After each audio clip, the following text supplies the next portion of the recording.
अध्याय 6 दिख रहे हैं, towns, traders and crafts persons. हम बात कर रहे हैं टाउन्स, ट्रेडर्स और क्राफ्ट्स पर्सन की, यानी कि नगर, व्यापारी और साथ में शिल्पकार। यहां तक हम पहुंच गए थे कि ट्रेडर्स, छोटे और बड़े, तो बहुत तरीके के ट्रेडर्स थे। ट्रेडर्स का मतलब यह होता है जो ट्रेड करते हैं। कहने का मतलब एक वो सामान लेंगे कहीं से और वो सामान जहां से जैसे ज्यादा मिलता होगा, हो सकता वहां से सामान ले लें और फिर ये आगे दूसरी जगह इसको बेचे, या कोई सामान खरीदे और उसे प्रॉफिट पे दूसरे को बेचे। इसमें आगे हम बात करेंगे बंजाराज की। इसमें बंजाराज भी थे और ये हम नेक्स्ट डिस्कशन में लेंगे। बहुत सारे ट्रेडर, जैसे कि हॉर्स ट्रेडर, घोड़े का व्यापार करने वाले, वो क्या करते थे, अपनी एसोसिएशन बनाते थे। एसोसिएशन का मतलब क्या होता है कि जो घोड़े के व्यापार से संबंधित थे वो सारे लोग अपना एक समूह, एक ग्रुप बना लेते थे और उनमें एक जो होता था उसको वो चुनते थे मुखिया। वो जो मुखिया होता था वो ही बाकी जितने भी, जैसे कोई वॉरियर है वो घोड़ा खरीदना आने वाला है तो उससे इंटरैक्ट ये मुखिया करेगा इन सब के बिहाफ पर। दूसरा क्या होता है कि इन सबके जो कॉमन इंटरेस्ट है, यानी जो भी इनके, क्योंकि सबके कॉमन ही प्रॉब्लम होगी, एक ही ट्रेड कर रहे हैं ना, और कॉमन ही खुशियां होंगी, कॉमन ही गम होगा, तो ये सारी चीजें जो है कॉमन इंटरेस्ट के कारण अगर उनके ऊपर कोई आपत्ति आती है, कोई दिक्कत आती है, तो ये समूह में गिल्ड बना के ये उससे निपट सकते हैं। तो एक और ऐसी आपको बताऊंगा कि मणिग्रामम और नानादेशी। देखिएगा, मैं आपको जो बता रहा हूं कि जो गिल्ड्स बने उसमें दो नाम और जोड़ रहा हूं। गिल्ड्स मतलब वही बात कि समूह, लोगों ने एसोसिएशन बनाए, समूह बनाए, तो उसमें एक है मणिग्रामम और एक है नानादेशी, ध्यान रहेगा। और ये लोग कहां करते थे अपना ट्रेडिंग, व्यापार, ये बहुत जगह करते थे। पहली चीज तो ये पेनिनसुला, ये जो पेनिनसुला मतलब ये होता है, जैसे अगर हमारा ये नीचे वाला पोर्शन देखें तो एक ऐसा भाग जो 3 जगह से पानी से घिरा होता है, तो इस पेनिनसुला में तो ये करते ही करते थे, यानी हमारे सब कॉन्टिनेंट के नीचे भाग में। इसके अलावा साउथ ईस्ट एशिया और चाइना, मतलब आप यहां देख लीजिए चाइना, और साउथ ईस्ट एशिया का मतलब क्या होता है, ये एशिया है, साउथ ये हुआ, ईस्ट ये हुआ, मतलब ये वाला इलाका जो मैं कह रहा हूं। इसमें म्यांमार ले लीजिए, इसमें आप थाईलैंड ले लीजिए, कंबोडिया, वियतनाम, ये सब ले लीजिए, तो साउथ ईस्ट एशिया। इसके अलावा और जो कम्युनिटीज थी जो बहुत पॉपुलर हो गई, क्योंकि है तो वर्ल्ड व्यापारी कम्युनिटी थी, उनका काम ही ये था कि सामान खरीदना बेचना, लेकिन ये इतनी बड़ी बन गई ट्रेडिंग के नाम पे। एक तो ये है चेटियार्स, जो आप यहां देख रहे हैं, सी से कर देता हूं इनको, और दूसरे जो मैं बताऊंगा वो है मारवाड़ी ओसवाल। मारवाड़ी ओसवाल के आप कपड़े भी देखते हैं, है ना, तो मारवाड़ी ओसवाल ये बहुत बड़ी कम्युनिटी बन के उभरी ये सब कॉन्टिनेंट में। अच्छा, सबसे इंपॉर्टेंट बात यह है कि ये इलाका, ये है गुजरात का इलाका। यहां पर नॉर्मली अब माना जाता है कि जो गुजराती होते हैं वो ट्रेडर्स होते हैं, वो व्यापारी गण होते हैं, उनके ब्लड में ही व्यापार होता है। तो इसमें आप एक तो हिंदू बनिया को ले लीजिए, मैं अब गुजरातियों की बात कर रहा हूं, इसमें हिंदू बनिया ले लीजिए, और साथ में मुस्लिम बोराज। अब मुस्लिम बोराज कौन होते हैं वो आपको यहां दिखाता हूं चित्र से। ये है मुस्लिम बोरा लोग, हमारे प्रधानमंत्री इनसे मिल रहे हैं। ये मुस्लिम तो है लेकिन थोड़ा अलग कम्युनिटी है इन लोगों की, ट्रेडिंग कम्युनिटी है, बड़े फेमस है, आज भी बहुत फेमस है। तो ये कहां करते थे, ये तो पूरा आप समझ लीजिए कि ये वाला एरिया, ये जो आप देख रहे हैं, ये वाला एरिया, ये पूरे, मतलब अगर मैं नाम लूं तो रेड सी, लाल सागर, पर्शियन गल्फ, ईस्ट अफ्रीका, यानी कि ये जो पार्ट में बता रहा हूं, और साउथ ईस्ट एशिया और चाइना, जो मैंने आपको अभी दोनों जगह बता दी कि यहां पर भी और इस जगह भी, साउथ ईस्ट एशिया और चाइना, यहां पर भी ये अपनी ट्रेडिंग करते थे। तो करते क्या थे, बेचते खरीदते क्या थे, ये बेचते थे टेक्सटाइल्स यानी कपड़े, और स्पाइसेस मतलब होता है मसाले, ये बेचते थे। और खास तौर पे इन पोर्ट्स, ये जो है ना, ये आप जो पोर्ट्स देख रहे हैं, इसका बहुत बड़ा रोल है। और साथ में लाते क्या थे, यहां से आता क्या था, भेजते तो ये कपड़े और आपका ये हो गया, स्पाइसेस भेज दिया, वापिस क्या लाते थे, या फिर एक्सचेंज में क्या लेते थे, या फिर इंपोर्ट क्या होता था, गोल्ड और आइवरी। गोल्ड मतलब सोना, यहां पर देखिएगा आप, इस इलाके में बहुत ज्यादा सोना मिलता है अफ्रीका के, और यहां हाथी भी बहुत मिलते हैं, तो हाथी दांत, तो आइवरी हाथी दांत हो गया, गोल्ड मतलब सोना हो गया, ये सब वो अफ्रीका से लाते थे। और इसके अलावा और भी चीजें, यहां की भी तो कुछ स्पाइसेस होंगी, वो भी लाते थे, साथ में स्पाइसेस हो गए, टिन हो गया, और चाइना से ब्लू पॉटरी, ब्लू पॉटरी मतलब मिट्टी की बर्तन थे जो नीले कलर के प्रिंटेड होते थे। इसके अलावा चांदी, सिल्वर लेके आते थे। कहां से? इस जगह से, इस इलाके से। आप ये साउथ ईस्ट एशिया और चाइना आप मान लीजिए। तो ये मैंने किन की बात की? ये हिंदू बनिया और मुस्लिम बोरास की मैंने बात की। अब ये जो पॉइंट है ये बहुत इंपॉर्टेंट है। जो हमारा वेस्ट कोस्ट है ना, ये जो यहाँ के शहर है ये बहुत इंपॉर्टेंट है। यहां पर बहुत सारे अरब्स, अरबी लोग, पर्शियन, फारसी, चाइनीज, यहूदी यानी ज्यूइश और सीरियन क्रिश्चियन, बल्कि यहाँ के जो केरल के जो क्रिश्चियंस हैं उनको तो सीरियन क्रिश्चियन ही कहा जाता है, राइट। तो ये जो यहां पर था, यहां पर जो ट्रेडर्स इंडियन बहुत सारे लोग रहते थे। साथ में इंडिया का जो स्पाइस है, इंडिया के जो मसाले हैं और साथ में जो क्लॉथ है वो यहां पर बहुत बेचे, क्योंकि यहां बहुत बेचे जाते थे और बेचे के यहां इस पूरे इलाके में बेचे जाते थे। और ये जो इलाका है आप ये देखिए, ये है कौन सा? ये है इटली का इलाका। ये जो इटली वाले हैं इसको खरीदते थे और यहां से जो चीज वो खरीदते थे इस जगह से, ये पूरा इस तरीके से आप रास्ता देख लीजिए, ये वाला रास्ता मैं बता रहा हूं। यहां खरीदते थे और फिर ये यूरोप में बेचते थे, क्योंकि यूरोप में बहुत बड़ा मार्केट था, क्योंकि बहुत बड़ा प्रॉफिट ये कमाते थे। होता क्या है कि हम लोग किस जोन में आते हैं? हम लोग यहां से देखिएगा तो 8 डिग्री लैटिट्यूड से शुरू होते हैं, तो हम आते हैं उष्ण कटिबंधीय। किस पार्ट में आते हैं हम? उष्ण कटिबंधीय में आते हैं। और उष्ण कटिबंधीय का मतलब क्या होता है कि हमारे, जिसे हम ट्रॉपिकल कहते हैं, ट्रॉपिकल। तो जो ट्रॉपिकल क्लाइमेट है वहां पर स्पाइसेस बहुत ज्यादा होते हैं। तो स्पाइसेस में क्या क्या हो गया?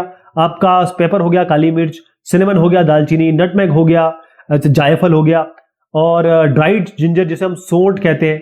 ये सारी चीजें हमको यहां बहुत मिलती है, इसीलिए यहां की चीजें यहां बड़ी फेमस हो गई। उसका कारण था कि यहां तो ठंड है बहुत है और गर्म रखने के लिए हमारा मसाला सबसे इंपॉर्टेंट है। इसीलिए इस यूरोप में इन सब चीजों की बहुत ज्यादा मांग थी। साथ में क्योंकि ठंडा इलाका है तो कॉटन क्लॉथ, और जो मैंने आपको बताया ये सारे मसाले यहाँ पर बहुत फेमस थे। इसीलिए ये लोगों को जब पता लग गया कि ये चीजें तो यहीं मिलती है, बहुत इंपॉर्टेंट है, तो फिर इन्होंने यहाँ पर आना शुरू किया। और मैं आपको बताऊंगा 2 लोगों का नाम, कैसे वो यहाँ पर आए। लेकिन इससे पहले मैं आपको इस जगह के बारे में बात करूंगा। ये काबुल, ध्यान रखिए, यहाँ पर आपका कांदाहार है और यहाँ काबुल है। ये आज के अफगानिस्तान में है। तो काबुल की आपको अगर मैं बात बताऊं तो काबुल का एरिया जो बहुत ही पथरीला और कहें कि बहुत ही माउंटेन जो इसका टेरेन है, बहुत डिफिकल्ट है। इसके बावजूद भी ये जिस जगह पे है ये बहुत ही ज्यादा स्ट्रेटेजिक है। अब आप देखें, अगर कोई यहां पर है तो वो यहां से इंडिया से रिलेटेड है, चाइना है, रशिया, इधर मिडिल ईस्ट, सबसे रिलेटेड हो गया ना वो। तो बहुत जमीनी तौर पे देखेंगे तो काबुल बहुत इंपॉर्टेंट पार्ट है। और काबुल, या कहें अफगानिस्तान का काबुल, बहुत इंपॉर्टेंट शहर है। और यहां पर 16वीं शताब्दी की मैं बात कर रहा हूं, बहुत ज्यादा कमर्शियलाइजेशन हुआ, यानी बहुत ज्यादा ट्रेडिंग होने लगी।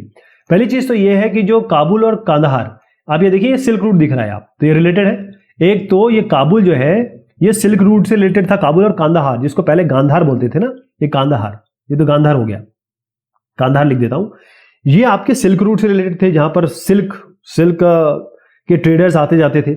इसके अलावा घोड़े, यहां पर हॉर्सेस सबसे इंपॉर्टेंट हो गया। यहां पर घोड़ों की बहुत बड़ा ट्रेड थी। तो यहां पर एक साहब है जॉन बैप्टिस्ट, इनका नाम बताता हूं, यहां लिखा है जॉन बैप्टिस्ट टेवर्नियर। इनका चेहरा भी दिखा देता हूं आपको, ये है जॉन बैप्टिस्ट टेवर्नियर। इन्होंने लिखा था, इन्होंने बाकायदा यहां पर दर्ज किया हुआ है कि 17वीं शताब्दी में, 17वीं शताब्दी में, ये जो जॉन बैप्टिस्ट टेवर्नियर है, जो खुद भी ये खुद वैसे डायमंड मर्चेंट थे, यानी हीरो के व्यापारी थे। इन्होंने कहा जो हॉर्स ट्रेड होता है, यानी जो हॉर्स ट्रेड यहां पर होता है वो कितना होता है? 30,000 रुपए से ऊपर होता है। और 30,000 रुपए आप मतलब इसको मिलियंस में मान लीजिए आज के जमाने में, मतलब बहुत बड़ा ट्रेड था ये। इसके अलावा यहां से क्या क्या आता था इधर पे? ये एक तो ड्राई फ्रूट आता था, यानी जो आपके चिलगोजे हो गए, बादाम हो गए, खजूर हो गए, डेट्स, तो डेट हो गए। इसके अलावा कारपेट्स आती थी, कालीन, सिल्क आता था, फ्रेश फ्रूट भी आते थे, मतलब जो फ्रेश फ्रूट है जैसे सेब वगैरह हो गए वो भी आते थे।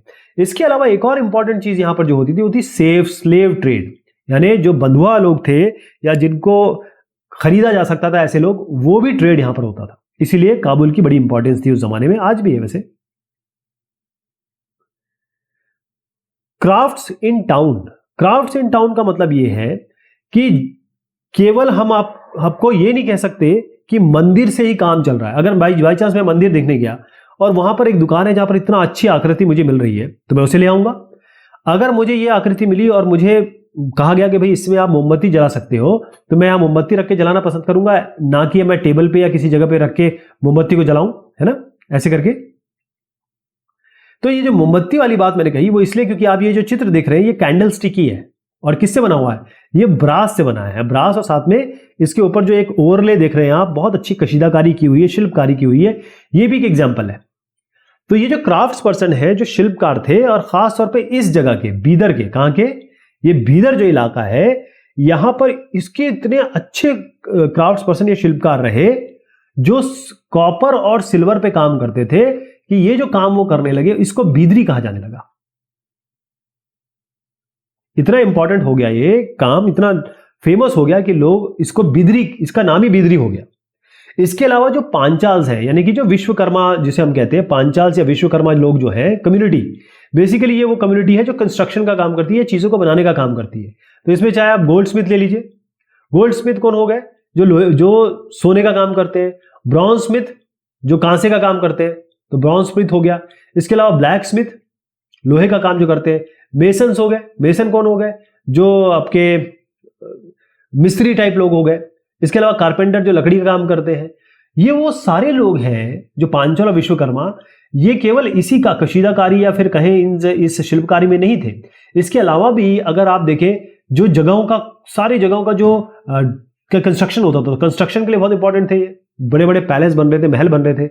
इसके बाद बड़ी बड़ी बिल्डिंग्स बन रही थी, तो बिग बिल्डिंग्स के लिए बहुत जरूरी थे, टैंक्स के लिए बहुत जरूरी थे, रिजर्वायर के लिए बहुत जरूरी थे। ये सारे लोग इतने इंपॉर्टेंट हो गए थे। और मैंने आपको पहले बुनकर के बारे में बताया था, या आप बुनकर देखें तो मैंने आपको बताया था कि सलैयार, एक तो सलैयार, या इनको ना वो भी बोलते हैं काई कोलर्स। सलैयार और काई कोलर्स थे, वो तो बहुत बहुत ही अमीर हो गए। ये सब काम करते करते बहुत अमीर हो गए, और ये इतने अमीर हो गए कि ये टेम्पल्स को पैसा देने लगे, यानी कि टेम्पल्स में ये डोनेशन करने लगे बाकायदा, इतने अमीर हो गए। तो अभी क्या हुआ कि क्योंकि सलैयार सारे काम करते थे, सलैयार क्योंकि इतने अमीर हो गए, तो इन्होंने ना इनका जो काम था इस कपड़े का वो डिस्ट्रीब्यूट होगा। कहने का मतलब जो क्लीनिंग वाला काम है, जो स्पिनिंग वाला काम है, जो डाइंग वाला काम है, ये सारे काम जो क्लीनिंग, स्पिनिंग, डाइंग एक पार्ट है। जैसे कपड़ा बन जाता है तो उसको रंगना भी पड़ता है ना, तो डाइंग हो गया। और ये सारे जो काम है ये अपने आप अलग अलग क्राफ्ट बन गए, यानी इसमें अलग अलग लोग काम करने लगे। यहां पर अगर मैं आपको और टाउन्स के बारे में बताऊंगा तो कुछ टाउन ऐसे थे, जैसे अहमदाबाद के बारे में ले लीजिए। अहमदाबाद, यहां पर आ जाइए आप, ये गुजरात में है। तो ये जो अहमदाबाद की मैं बात कर रहा हूं, ये बहुत बड़े बड़े सिटी बने, मतलब कमर्शियल सिटी मतलब जब बहुत ट्रेड होता था, बहुत पैसों का इधर उधर होता था, मतलब आदान प्रदान, अर्थव्यवस्था काफी अच्छी थी। लेकिन जो तंजावुर जैसे सिटी थे, अहमदाबाद तो आगे बढ़े, तंजौर जैसी जो सिटीज थी जिसके बारे में हमने बात की कि बहुत बड़े सिटी हुआ करते थे, वो तंजौर जो है वो धीरे धीरे अपने साइज में भी छोटे हो गए और इनका इंपॉर्टेंस भी समय के साथ खत्म होने लगा। यहां पर एक जगह दिखाऊंगा आपको, मुर्शिदाबाद। ये मुर्शिदाबाद जो है वेस्ट बंगाल में, भागीरथी रिवर जो गंगा नदी है उसी को भागीरथी कहते हैं यहाँ पे। तो यहां पर जो सिल्क का काम था बहुत ज्यादा होने लगा इस जगह पे, कपड़े का और सिल्क का काम बहुत होने लगा। क्योंकि कपड़े का काम बहुत ज्यादा होने लगा तो ये जो जगह है इसको बना दिया गया कैपिटल। किसका कैपिटल बना दिया गया? वेस्ट बंगाल का। वेस्ट बंगाल का कैपिटल किसको बना दिया गया? मुर्शिदाबाद को। कब बनाया गया? 1704 में। कब बनाया गया? 1704 में। ओके। लेकिन धीरे धीरे क्योंकि ये जो काम था वो कपड़े का काम, इनको कंपटीशन फेस करना पड़ा इंग्लैंड से जो कपड़ा बन के आता था उसके कारण बेचारों को बहुत, जो ये तो हाथ से काम करते थे, उनसे बहुत कड़ा कंपटीशन इनको करना पड़ा। इसके कारण धीरे धीरे ये जो है इसकी भी इमेज बहुत, मतलब इसका भी इंपॉर्टेंस कम हो गया या गिर गया कहें, और उसके बाद फिर कोलकाता का डेवलपमेंट हुआ। अब ये सब बात करने के बाद मैं आपको, जैसे हमने सिटीज के बारे में बात कर ली, तो मैं आपको एक सिटी, बल्कि 3 सिटी के बारे में बात करूंगा। एक सिटी के बारे में आज डिस्कशन करेंगे, ये जो सिटीज कैसे आगे बढ़ी, मतलब सिटी यूं बढ़ी फिर धीरे धीरे वो गिर गई, या फिर उनका एरिया या उनका जो प्रभुत्व था या उनका गौरव था वो धीरे धीरे कम हुआ। तो कैसे हुआ देखिए। सबसे पहले तो आप ये देखिए, ये जो चित्रण है ये एक हम्पी का है। हम्पी क्या है? हम्पी है राजधानी। यहां पर एक देखिएगा, ये वाला थोड़ा बड़ा करके दिखा देता हूं। उस जमाने में जो विजयनगर एम्पायर था, विजयनगर डायनेस्टी थी, उसकी राजधानी हम्पी। तो वहां का एक ये आपको बुर्ज दिख रहा है। बुर्ज यानी कि होता क्या है कि जब हम बड़ा सा किला बनाते हैं ना, तो छोटी छोटी जगह पे टावर बनाते हैं ताकि यहां पर लोग खड़े होकर देख सकें कि नीचे क्या हो रहा है। इसको हम, ये जो आप देख रहे हैं बुर्ज है, बुर्ज फोर्ट। इस फोर्ट में या इस किले में यहां पर आप देखेंगे बुर्ज बने हुए, छोटे वॉच टावर टाइप। तो यहां पर आप देखिएगा कि ये जो पत्थर रखे हैं, जो कंस्ट्रक्शन हुआ है वो कैसे हुआ, मैं भी आपको बताता हूं। पहले हम हम्पी की बात कर लें। हम्पी, यहां पर आप देखें एक नदी आपको दिख रही है, दो नदी है हम्पी की। एक नदी यहां से आ रही है कृष्णा, एक है तुंगभद्रा। तो ये उसके बेसिन में, उनकी तुंगभद्रा और कृष्णा की नदी की ये बेसिन में बना हुआ है। बेसिन में हम्पी, क्योंकि ध्यान रखिए कोई भी अगर कैपिटल होगा या बड़ा शहर होगा, हमेशा आप देखेंगे उसका डेवलपमेंट तभी होता है जब पानी हो आसपास। तो ये सेंटर पॉइंट था किसका? सेंटर पॉइंट था विजयनगर एम्पायर का, विजयनगर डायनेस्टी का। और ये विजयनगर डायनेस्टी कब हुई थी? 1336 की बात मैं कर रहा हूं आपको। अब ये जो फोर्टिफिकेशन है, पूरा जो सिटी था बहुत अच्छे से किलेबंदी उसकी हो रखी थी।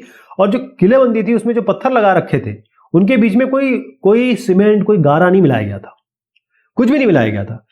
फिर आप बोलेंगे फिर ये खड़े कैसे थे? क्या एक के ऊपर एक खड़े रहेंगे, आप हाथ से धक्का मारोगे तो गिर जाएगा? ऐसे नहीं।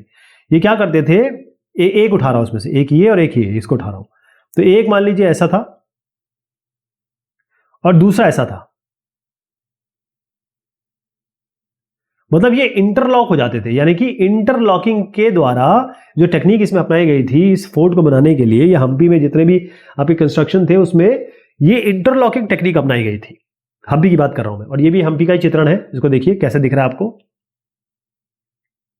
ओके, तो यहां पर जो पोर्चुगीज ट्रेवलर है, पहले मैं उनके बारे में बता दूं। एक पुर्तगाली ट्रेवलर थे, उनका नाम था डोमिंगो पेज। इनका नाम बार बार आता है इसलिए आपको याद करना पड़ेगा। इन्होंने बताया था हम्पी के बारे में कि बहुत बढ़िया सा एक वेल फोर्टिफाइड सा आपका एक स्ट्रक्चर था, बहुत अच्छा सिटी था। तो उसके बारे में इन्होंने, डोमिंगो पेज ने बहुत सारी चीजें बताई है, इसलिए हमें पता चलता है। अच्छा, इसका आर्किटेक्चर थोड़ा सा अलग था। आर्किटेक्चर अलग कैसे है? पहली चीज तो आप ये देखिए कि ये जो आप देख रहे हैं ना, ये जो चित्रण देख रहे हैं, ये आपके 50 रुपए में है। आपका जो अगर 50 रुपए उठाएंगे आप, तो आप देखेंगे कि उस 50 रुपए में ये आप दिखते हैं चक्के वाला एक रथ रखा हुआ है। ओके, तो यहां पर बहुत बड़े बड़े एक कॉम्प्लेक्स थे, अहाते थे, और उसमें बहुत अच्छी तरीके से चित्रण हो रखा था। बड़े बड़े डोम थे, ऐसे बड़े से डोम थे इस तरीके से, और बड़े बड़े कोर्ट यार्ड थे ऐसे करके, ऐसे ये एंट्री मान लीजिए, बड़े बड़े कोर्ट यार्ड थे, पिलर्ड हॉल थे। और यहां पर इतनी बढ़िया से सुंदरता थी इसकी कि यहां पर इसमें इन्होंने लोटस बना रखा था। लोटस क्या होता है? कमल। और ये कॉर्बेल, आप देखिए ये कॉर्बेल, टोडा कहते हैं इसको, टोडे का चित्रण था इसमें। तो ये सारी चीजें बना रखी थी। इसके अलावा ये एक, मैं बात कर रहा हूं, ये इसका जो टॉप लेवल था 15 और 16 की सेंचुरी के समय, हम्पी बहुत इंपॉर्टेंट सिटी था। और इसी जमाने में ये बहुत कमर्शियल, साथ में कमर्शियल, जहां मैं जैसे कह रहा था पैसे वैसे की बात करता हूं या आपके अर्थव्यवस्था की बात करता हूं, इसके अलावा कल्चरल, कमर्शियल कल्चरल दोनों ही यहां पर एक्टिविटीज बहुत ज्यादा होती थी।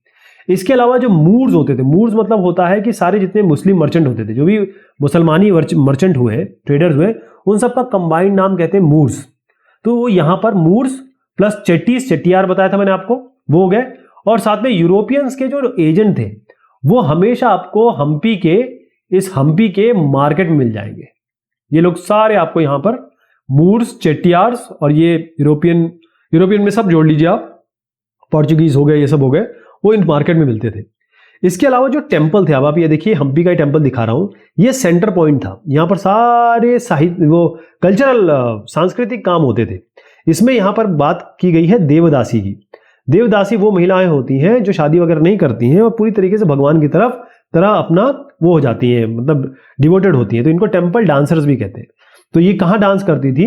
भगवान के सामने, और साथ में रॉयल्टी यानी जो राजा है और मैसेस। तो ये बहुत ऐसे, मतलब ये रॉयल यहां पर नहीं, यही की बात कर लेते हैं, डाइटी, रॉयल्टी, मैसेस, मतलब सबके सामने। ये वीरूपक्षा, ये शिव टेंपल है, शिव टेंपल है, इसका नाम है वीरूपक्षा। क्या नाम है? वीरूपक्षा। इस टेंपल में ये जो देवदासी थी नृत्य करती थी। एक फेस्टिवल है जो यहां पर बहुत जबरदस्त तरीके से सेलिब्रेट किया जाता था, महानवमी। एक तो महानवमी हो गया जिसको नवरात्रि भी बोलते हैं, वहां पर नवरात्रि भी बोलते हैं। तो ये जो दोनों एक ही फेस्टिवल है, इसको बहुत अच्छे से सेलिब्रेट किया जाता था यहाँ पे हम्पी में। उसके अलावा यहां पर एक ऐसी जगह है, इसको देखिए, ये महानवमी प्लेटफॉर्म है। ये तो यहां राजा साहब बैठा करते थे, ये बकायदा आर्कियोलॉजिस्ट ने ढूंढ निकाला ये जगह, वहां पर वो बैठते थे।